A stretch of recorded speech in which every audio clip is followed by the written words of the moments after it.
Vamos a escuchar lo que dice Rodríguez Larreta, después vamos a escuchar lo que dice Longobardi. Longobardi era hasta hace poco el periodista más escuchado de la radiofonía argentina. No sé si lo sigue siendo, porque ahora cambió de radio, cambió de Mitre a CNN. Es un programa muy escuchado, y es un programa muy gravitante. Es el programa, dicho sea paso, que en agosto del año 2019, luego de ganar las PASO, el presidente eligió ese programa para ponerle el precio al dólar. Fue en el programa de Longobardi, con Longobardi y con Willy Cohen, donde el presidente dijo que el precio del dólar adecuado era de 60 pesos, que era casi un poco cediendo, esto es una opinión mía, ¿no?, a la extorsión de Macri, diciéndole que la disparada del dólar tenía que ver con la posible llegada del peronismo, del kirchnerismo al poder. ¿Se acuerdan que esa fue un poco la narrativa, las opiniones que desplegaba Macri después de la noche de la derrota de las PASO? Escuchemos a Larreta y escuchemos después a Longobardi. Y escuchemos atentamente a Longobardi. Ahí va. Una vergüenza, una muestra más de inoperancia del gobierno, una muestra más de lo que ha sido la contradicción de nuestra política exterior. Presidente la semana pasada en Estados Unidos defendiendo a Nicaragua, defendiendo a Venezuela, Maduro le agradeció, defendiendo a Cuba. Realmente es una vergüenza. O sea, como dijiste vos bien, ninguno de los sistemas de seguridad, de alarma parece haber funcionado. O sea, es inadmisible que haya aterrizado un avión con esa gente. Creando alguna clase de grupo entre oficialistas y opositores que advierta que arriba de este barco completamente a la deriva, y hasta puede ser peor que a la deriva, ¿no es cierto? Porque una cosa es la deriva, que es muy mala, y otra cosa es que sea peor que la deriva, ¿no es cierto? Si miramos el tema Irán-Venezuela. Y tome cartas en el asunto. Fuera de la señora Kirchner y fuera del presidente Fernández. Es decir, que finalmente el Parlamento se ponga las pilas y procure designar a un jefe de gabinete con respaldo parlamentario que se haga cargo de semejante catástrofe.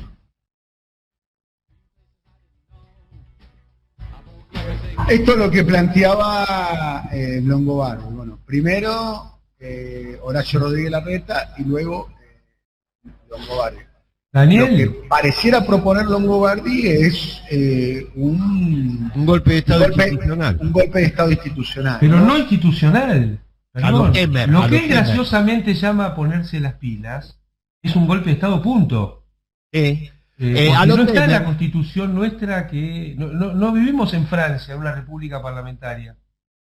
Nuestra Constitución no prevé esa situación que plantea alegremente. Bueno, se tendría que aplicar la ley de acefalía con la renuncia de Alberto. La ley de acefalía no funciona otra cosa, no es el Congreso, es la Asamblea Legislativa, después de haber pasado por muchas instancias.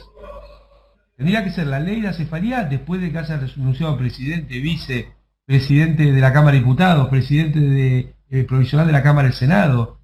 Realmente eso no está en la Constitución argentina, ni en la ley de acefalía. El presidente de la Corte, ¿no?, que Rosati, obviamente, si le queda una pelota, sabe cómo la manda a guardar, ¿no? Es realmente... Y eso es ponerse las pilas, ¿no? La naturalización de un golpe de Estado. Bien. Artemio, ¿vos pediste este audio? ¿Qué observaste?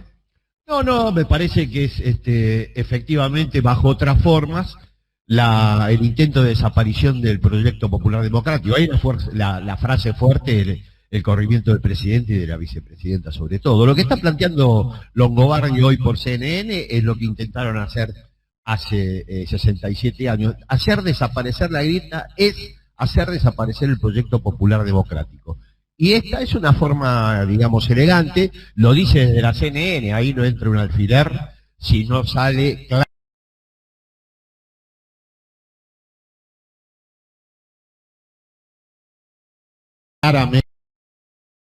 claramente editorializado por una parte, por lo menos importante, del poder comunicacional de la embajada.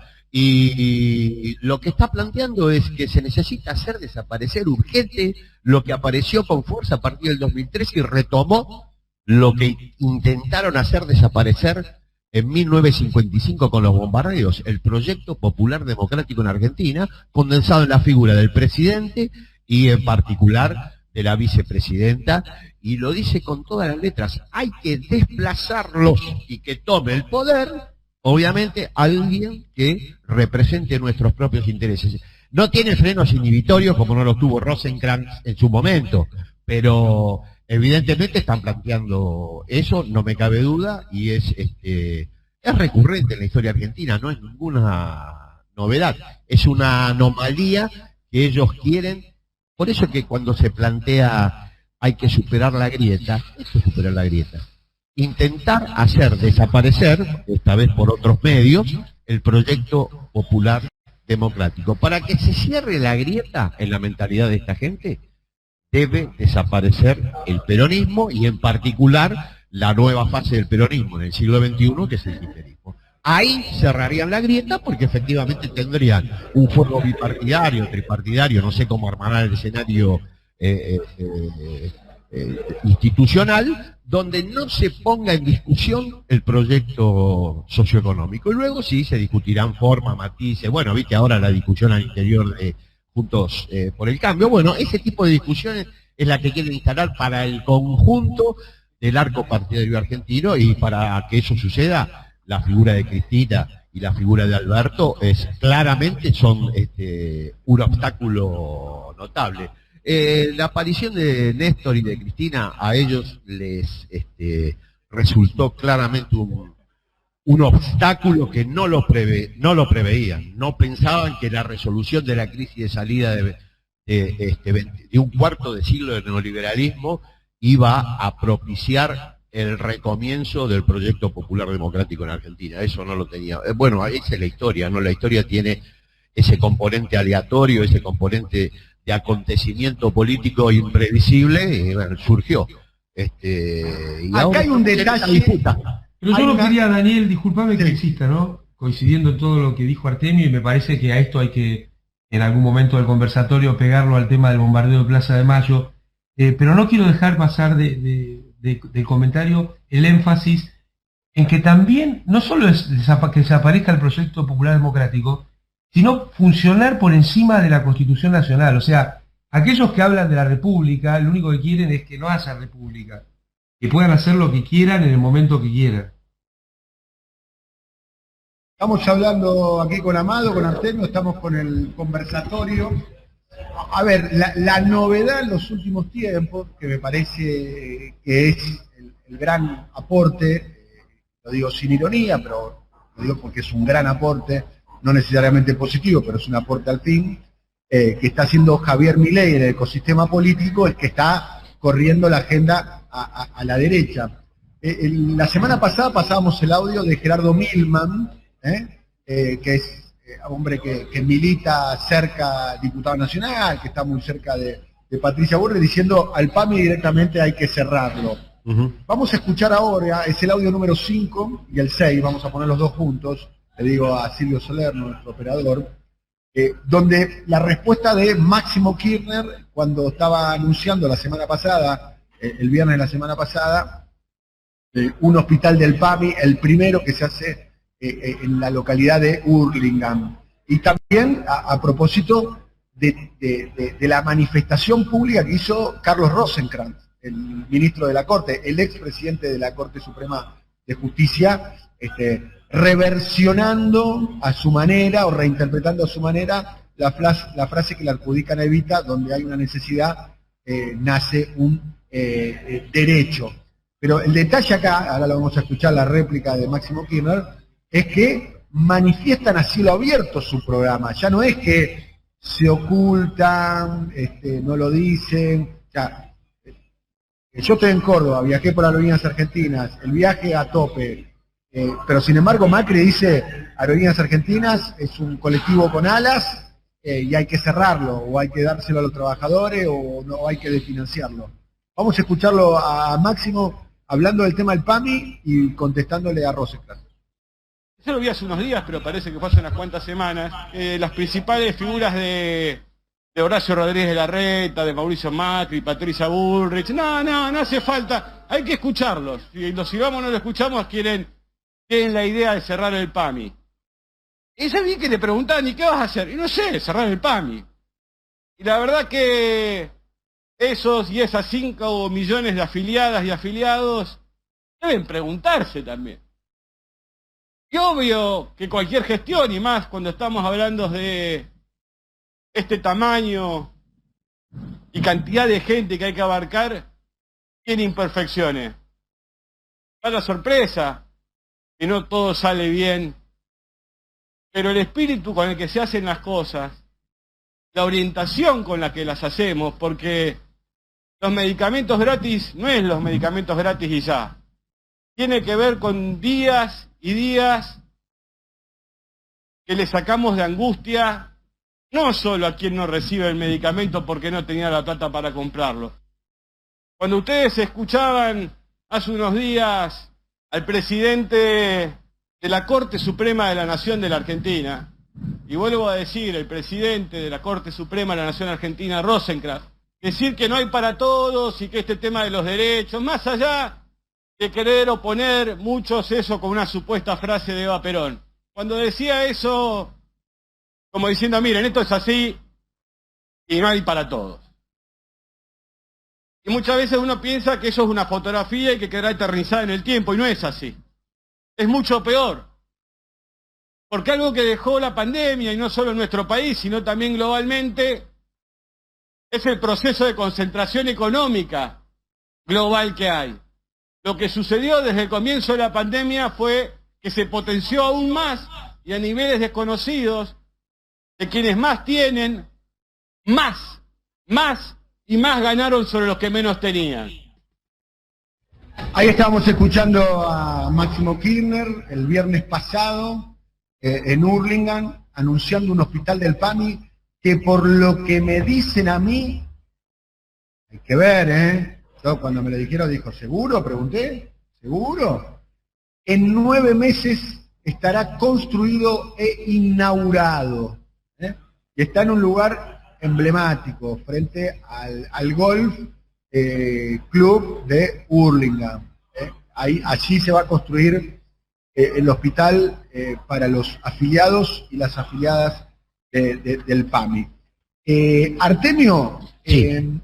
y Amado pregunta, digamos, frente a lo que parece ser un fenómeno además mundial, entre la pandemia y la guerra han concentrado la riqueza en pocas manos. ¿Cuáles son los instrumentos que tiene el Estado de políticas públicas para revertir esa concentración? Amado, Artemio. No, muy interesante primero la caracterización de Máximo, porque yo creo que los formatos autoritarios, los formatos violatorios del Estado de Derecho y de la democracia que estamos viendo reproducirse a nivel regional en muchos casos y a nivel internacional, son fruto de la concentración inédita del ingreso en esta etapa del capitalismo. Yo creo que es efectivamente así, subyace a las formas autoritarias que adquieren los estados y los gobiernos en la región y en el planeta, te diría, esta concentración inédita. Para mantener este patrón distributivo, Daniel, hay que violentar sistemáticamente la Constitución. En Argentina el Estado de Derecho lo ha aprobado Macri, y si tenemos la desgracia de que nuevamente en 2023 hubiera la posibilidad de que se retornara a ese modelo socioeconómico, lo probaríamos de una manera más taxativa.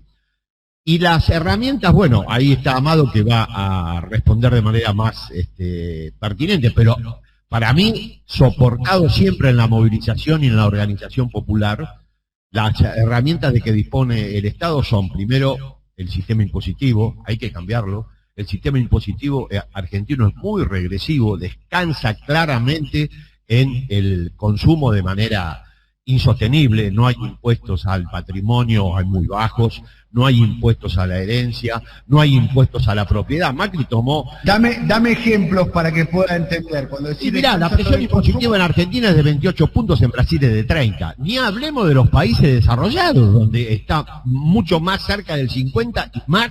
Cuando decís descansa sobre el consumo, te referís que el IVA. El IVA, ingresos brutos. Exactamente.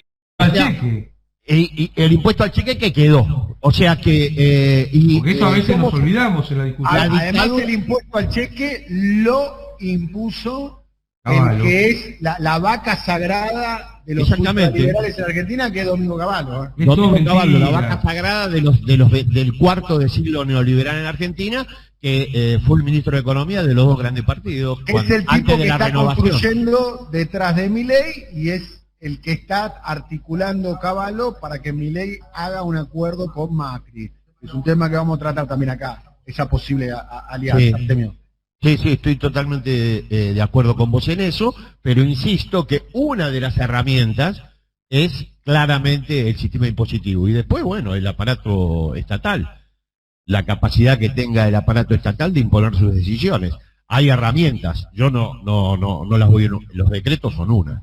Pero es evidente que la voluntad política, la movilización popular, son insustituibles.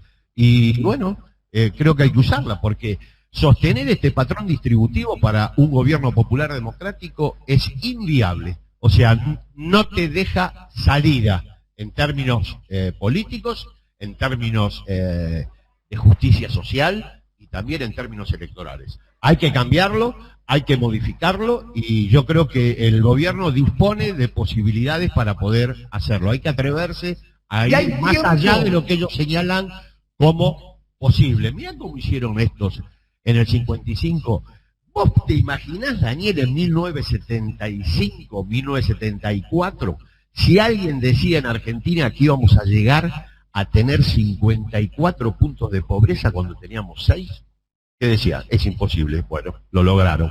¿Vos te imaginás que hubiera dicho alguien que en aquel momento convivía con un mercado de trabajo, perdón por la palabra, donde la informalidad era de 12 puntos, que íbamos a llegar a tener en 2003 cuando asumió Néstor 50 puntos? Es imposible. ¿Vos te imaginás que hubiera dicho alguien que le decía, mirá, acá el 2% de la población tiene privaciones extremas, la indigencia del 75, pero lo vamos a llevar al 30, 27.6. Es imposible, nada de eso fue imposible. Lo lograron después de un cuarto de siglo de práctica política impiadosa. En el medio estuvo la dictadura más sangrienta de que tengamos memoria, pero luego también con la recuperación democrática, con gobiernos que decían, no se puede, no se puede, no se puede. Y el no se puede era la consigna central para poder profundizar el proyecto neoliberal en Argentina, que hizo de lo imposible a mediados de los 70, lo evidente cuando asumía Néstor Carlos Kirchner la presidencia.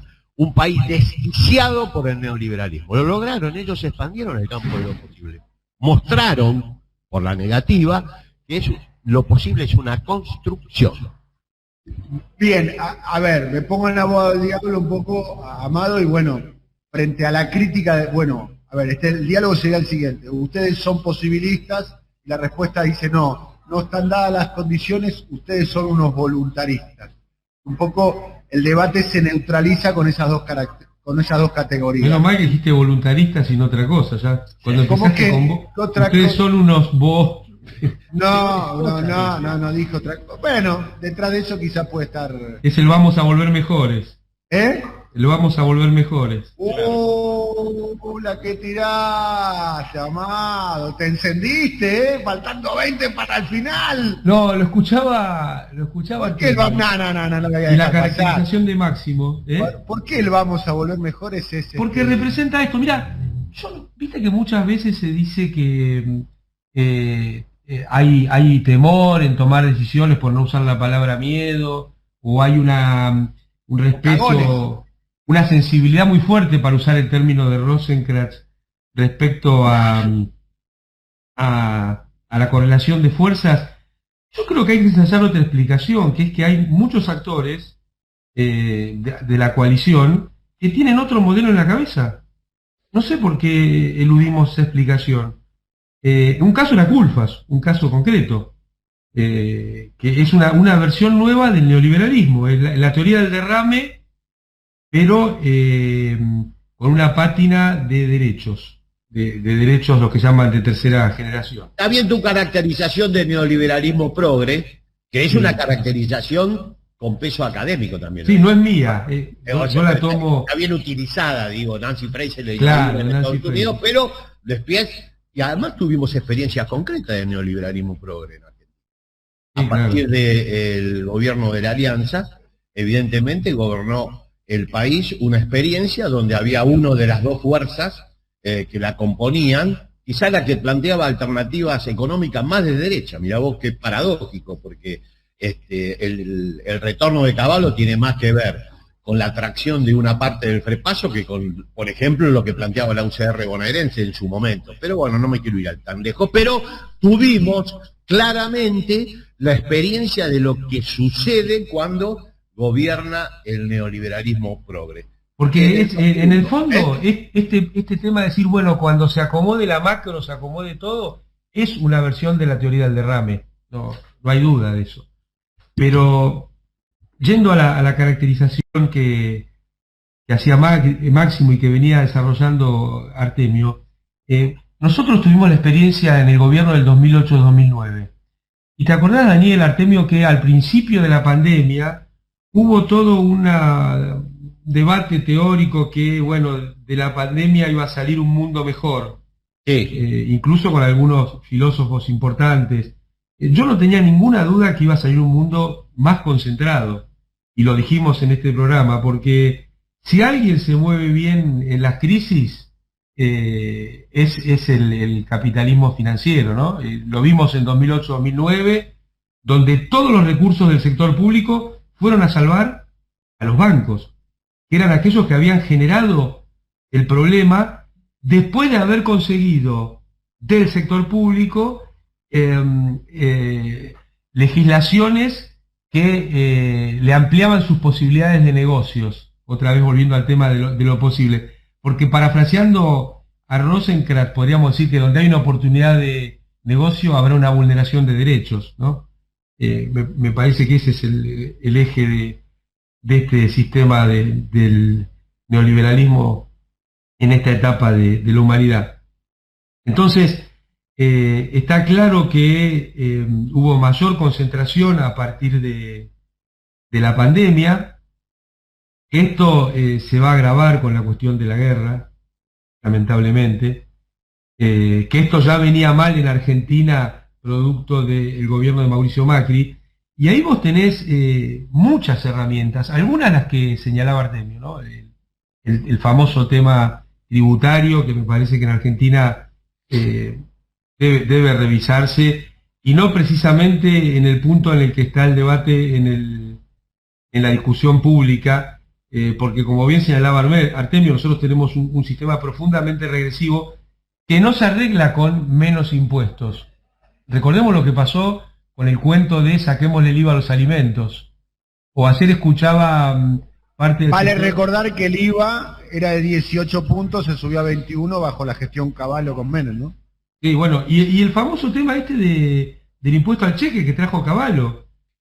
Ese también es un impuesto muy, muy regresivo y que atenta además contra la actividad productiva.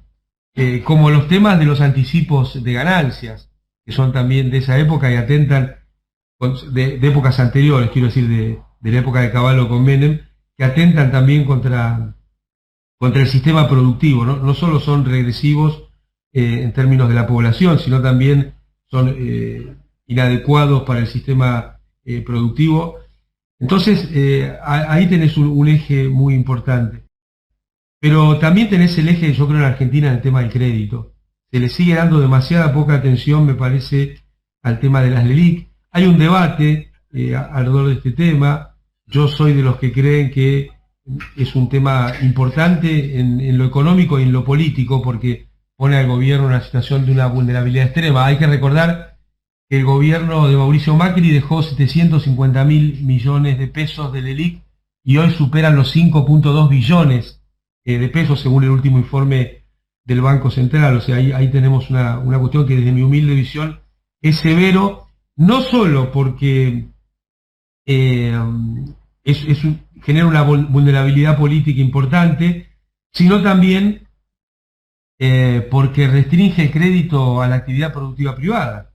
Ahí tenés 5.2 billones de pesos que entran en una calecita donde generan cada vez más tasas de interés para el Banco Central. Entonces ahí hay una cuestión sin duda... Para los bancos, ¿no? Porque esa plata después termina, ¿no?, en una especie de bicicleta financiera entre los bancos privados que les prestan al Estado. Y después, me parece que en algunos proyectos del gobierno, mejor dicho, del conjunto de la alianza de gobierno, creo que también hay algunas cuestiones interesantes.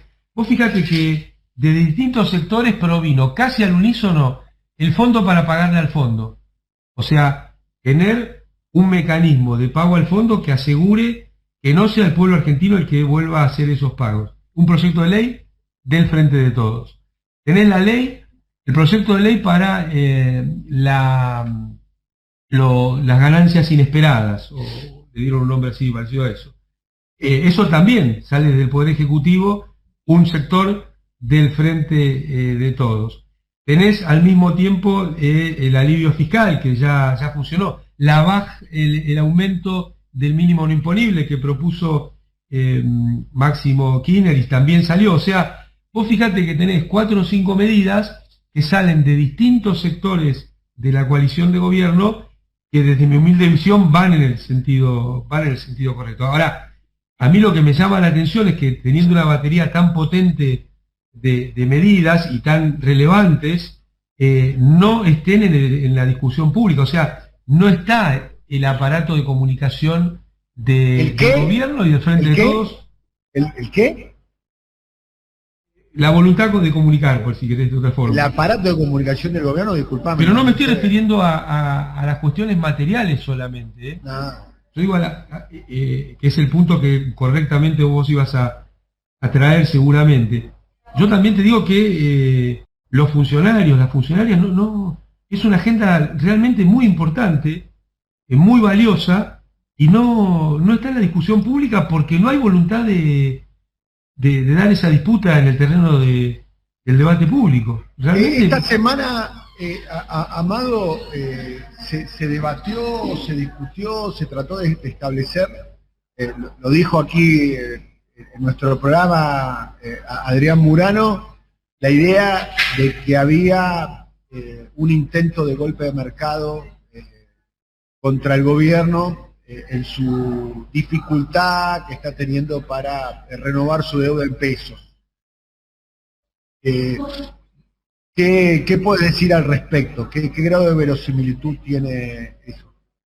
Yo creo que es muy cierto. Yo creo que es ¿Cierto muy cierto que hay un intento de desestabilización permanente en el sistema financiero desde parte del sistema financiero y de algunos actores de la política que articulan... Bien, ¿y cuál es el grado de vulnerabilidad del gobierno? La pregunta es lo siguiente: el gobierno recibe un ataque, ¿cuál es la capacidad de defensa que tiene el gobierno? ¿Alta, mediana, baja? En la medida que enfrenta y efectivamente lleva adelante políticas alternativas, alta. Claro. Si retrocede, baja. Esto es directamente proporcional a la capacidad que vos tengas de enfrentar estos sectores. Está absolutamente probado que el retroceso en estos casos es letal. Bueno, mirá, yo por eso no quiero opinar, quiero mostrar lo que ya pasó, porque si no, lo que uno opina o no opina no tiene ninguna importancia. Lo que mostró Dilma Rousseff y lo que mostró Cristina Kirchner en un análisis comparado. Dilma dijo, acá la correlación de fuerzas es desfavorable, le entregó la economía a el Fondo Monetario y a los sectores financieros de Brasil a través de su ministro de Economía, que siempre se me escapa el nombre, y obviamente terminó destituida por un golpe palaciego con una popularidad de menos de un dígito. Cristina, hasta el último, a pesar de que tenía intentos de desestabilización permanente en términos financieros y políticos, al último día gobernó de acuerdo al pacto electoral que selló con la ciudadanía Néstor en 2003 y lo continuó ella en 2007 y 2011. ¿Qué plaza terminó despidiendo a Cristina? La que tiene un presidente, si tiene suerte, cuando inaugura su gestión de gobierno. Y terminó siendo una líder indiscutida de un proceso popular democrático que aún perdura. Bueno, fue una decisión política voluntarista, y algo de voluntad política seguro siempre hay. La decisión de enfrentar. Dilma es la decisión de retroceder. Así. Bien. Esto que señala Artemio, Daniel, va al fondo de tu reflexión, me parece, porque ataques especulativos hay siempre en los gobiernos. Las condiciones objetivas para generar ataques especulativos existen siempre. La cuestión es la subjetividad que logra consolidar el gobierno y dar aquellas peleas que parecen que están perdidas. Mirá, volviendo sobre este tema, ¿no? Vos fijate qué importante es la participación del presidente Alberto Fernández en la cumbre que se hizo en Estados Unidos, donde había países que directamente fueron no invitados, dejados de lado. El presidente llevó adelante la voz de esos países y fue reconocido por figuras de esos países. Quiere decir que ahí se dio una batalla que no estaba claro que se pudiera ganar, que no está claro que ni siquiera que se pueda ganar. Y sin embargo se llevó adelante. Me parece que esa es la forma de encarar estos temas y no dar por perdidas las batallas antes de comenzarlas. Bien, para ir cerrando vamos a escuchar algunos audios que tienen que ver con el momento electoral. El ministro de Economía, que hacías referencia, Artemio, se llama Joaquín Levy. Joaquín Levy. El ministro de Economía había sido funcionario... Y se salvaron de Meireles, que estaba ahí dando vueltas. Claro, Meireles era presidente del Banco Central, me parece, en ese momento. Sí, y después terminó como el que manejó toda la plata del Mundial de Fútbol y de la Olimpiada. Bien, Joaquín Levy había sido funcionario del Fondo Monetario Internacional y había sido el ministro de Economía designado por Dilma Rousseff en el inicio de su segundo mandato. La diferencia entre Dilma, que Dilma cuando fue destituida casi fue acompañada en soledad, cuando fue destituida, cuando deja el plan alto, digamos, la sede del gobierno brasilero, y el caso de Cristina es un caso absolutamente, me animaría a decir, inédito, esto lo afirmo, en la historia contemporánea argentina, que un presidente se vaya con 300.000, 400.000, 500.000 personas en la calle. Totalmente inédito. Como dijo Artemio, con mucha suerte eso es cuando empezás. Con mucha suerte. Con mucha suerte es más, me parece que es inédito cuando empezás y inédito cuando terminás. Sí, en el caso de Cristina, cuando terminás, me parece que ahí está la gran fortaleza. Y además la consigna en aquella fecha, el 9 de diciembre, yo estaba en la calle ese día, la despedida de Cristina en la calle como un ciudadano más a la altura del Cabildo, era vamos a volver, ¿no? Vamos a volver, la consigna era vamos a volver.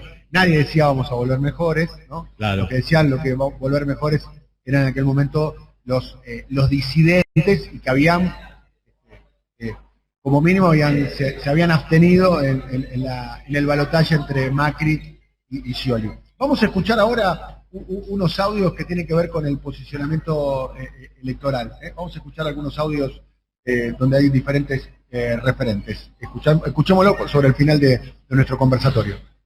Integrantes del Frente de Todos dijeron públicamente que les gustaría que Cristina compita en el 2023. ¿Cómo ves esa posibilidad? Sería bueno. ¿Sí? Sería bueno. Una persona de mucha experiencia. Es una persona que sería.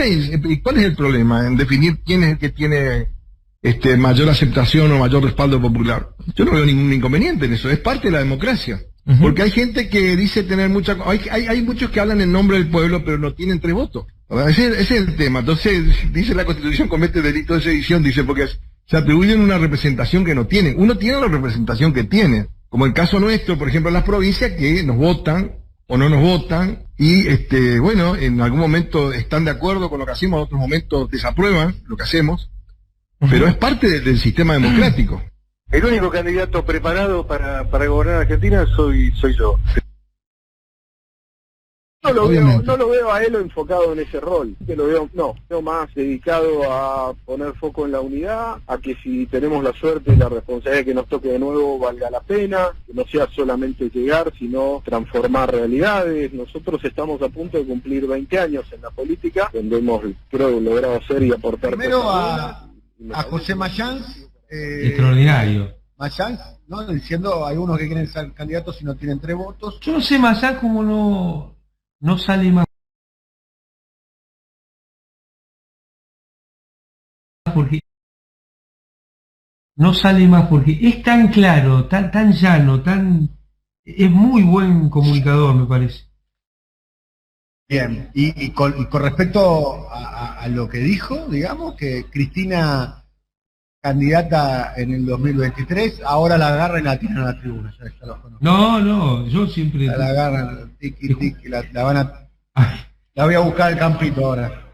A mí me parece que es una posibilidad no solo cierta, sino que además sería muy importante para reformular el sentido de la coalición de gobierno. Para la base electoral sería un shock de adrenalina, ¿no? De adrenalina. Y sí, de energía en un momento donde la base electoral, no sé la percepción que tienen ustedes. La base está un poquito desmotivada, no sé qué percepción tenés vos, Artemio. No, sí, bueno, no, pero por supuesto, siempre la figura de Cristina es convocante y es la que activa de manera central en la potencia electoral de este espacio, eso no hay que ni siquiera discutirlo, se impone por su propia gravitación, las discusiones son más bien chicanas políticas. Acá el 80% de los votos que obtuvo este espacio en 2019 son votos que acompañan a Cristina Kirchner. Digo 80 por ser amplio. Lo que me dicen, que dicen privado... Si fuera necesario confrontar de manera explícita con lo que expresa el neoliberalismo en la figura de un liderazgo potente, que ellos tienen uno, que es el expresidente. Bueno, la figura de Cristina se agigantaría como candidato. Y es una figura sin doblez. Pronosticar nunca es bueno, pero estando Cristina en el banco, siempre las posibilidades están abiertas, no cabe ninguna duda, siempre está. O sea, cuando el equipo contrario sale a la cancha, se fija quiénes están y se mira quién está otra vez. Y yendo a la metáfora futbolera, equipo que gana no se toca. Bien, y bueno, la última vez que se presentó las 2 veces que se presentó en fórmulas presidenciales, las 3 veces ha ganado, ¿no? En 3 circunstancias diferentes. Lo de Pichetto diciendo que el hombre mejor preparado en la Argentina para ser presidente soy yo, lo dejamos para... No, yo me acuerdo que hubo... ¿Lo derivamos con algún profesional o qué? ¿O lo analizamos? Hubo alguien que dijo que se había preparado toda la vida para sentarse en el Banco Central, ¿recuerdan? ¿Quién? Fue durante el breve paso de Rodríguez A por la presidencia. Y estuvo, creo que 3-4 días. Está bien. O sea, prepararse es importante, pero no es todo. Bien. Y lo último, lo de Jorge Macri diciendo... Habría que ver también cuál es la preparación, ¿no? Lo de Jorge Macri diciendo que Macri no va a ser candidato, pero que va a ser un garante de la unidad. ¿Ven eso? Desde afuera se ve que Macri está, como mínimo, va a intentar hasta el final. Lo que se ve de afuera. Yo no tengo duda que va a intentar ser figura con el declive del actual jefe de gobierno porteño, que es evidente, él ha errado conceptualmente el lugar, el centro no es un lugar para transitar en términos electorales, todas las elecciones de Latinoamérica lo han probado, si algo ha pasado en Latinoamérica en las últimas elecciones es que el centro ha desaparecido, todo, desde México en adelante hasta la última elección en Colombia, vamos a ver el domingo qué resultado tiene, pero ha mostrado que el centro como lugar conceptual no existe. Más allá de la patria consultora que dice que siempre el que toma el centro gana, pero eso no viene pasando nunca. Patria consultora, me gusta. Es una manera sistemática de errar, pero bueno. Y quedar inteligente. Exactamente. Lo que dice Macri... Es muy buena esa, cómo pifiarle y quedar como un vivo, ¿no? Hay que sacar un libro, ¿no? Sí, bueno, la teoría de Melconian es el caso más taxativo de eso. En el año, no estoy hablando de los pifes de Melconian hace 10 años, 15 años, 20 años, dijo que en el año 2021 la Argentina iba a crecer al 4,5-5% y creció al 10%. Y en el medio, A no da explicaciones, B nadie le pregunta sobre eso. Se critica todo. No, Se critica todo. No. Está todo mal. El nivel de cualunquismo que tiene es exorbitante. Nos estamos yendo, amigos.